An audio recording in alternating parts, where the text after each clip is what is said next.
We will discuss what is fracture. So, fracture is the break in the continuity of the bone, which means that, for example, we have any kind of bone, any of the length and any of the size, maybe long bone and maybe short bone.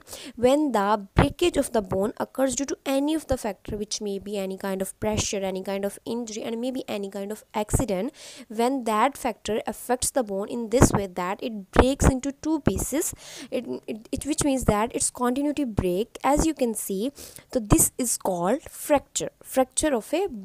So I hope you will understand what is the basic meaning of fracture. So now we will discuss about its definition, how many types of fractures could be. So there are generally three types of fractures occur.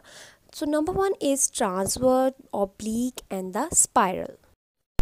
You can see these type of fractures on this picture on the screen. The number one showing transverse. If the bone breaks in this way, this is called the transverse. And the second one, that is oblique, which means that if the bone break not full line, it may be due to like this on the picture. You can see this is type 2, that is oblique. And the third, which is not a full regular bro, it may be some kind of spiral like things. So this is called spiral uh, fracture type. Okay, so these are the basic general types of the bone fracture. So now we will discuss about two important points about the fracture. So number one is the fracture which communicates with the skin wound is known as compound or open fracture, and the fracture which doesn't communicates with the skin wound is known as closed fracture.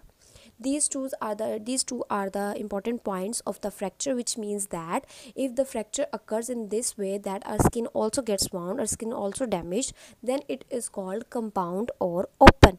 Okay, open is that when our skin cuts, because of the fracture our skin also cuts, and it we can see the fracture with our eyes openly. Okay, and when our skin never doesn't get any kind of wound and never get hurted and never get damaged, then our skin close that type that fracture part under skin covers that.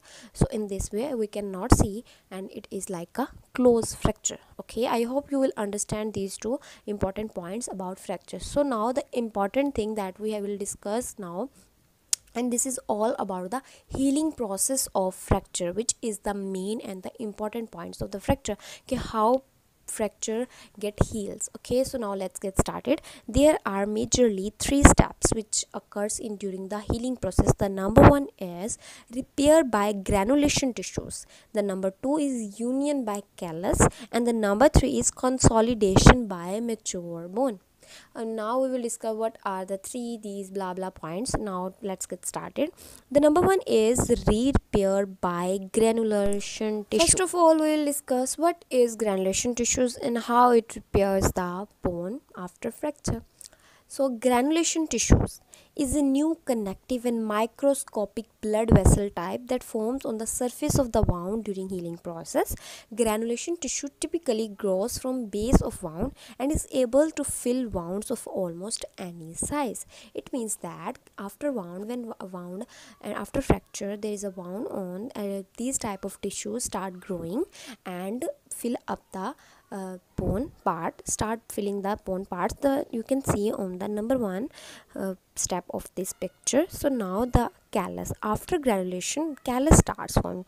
This callus means there's the thickening of the tissues. Okay, the granulation tissues that is already formed is thickened and hardened by callus. After granulation formation and callus formation, the hardening of the tissues will already done. Now we will discuss consolidation, and this is the last step of the healing process. This is consolidation means that make something physically stronger or more solid.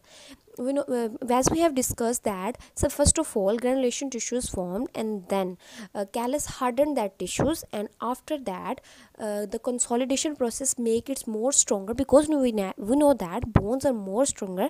Okay, then these type of tissues, yani ki consolidation process strongs that callus and it forms the hardened bone, before a fracture. So this is the process of healing, okay, of fractures. These are the three steps. I hope you all understand this concept, we will get summary of this. Number one, we will discuss what is fracture, and then we will discuss three types, that is oblique, spiral and transverse, and then we discuss two important points, that is open and closed fracture, and the last we will discuss the healing process, which is almost of three important points. Okay, so if you have any query, you can easily tell me in comments, and Allah Hafiz and take care.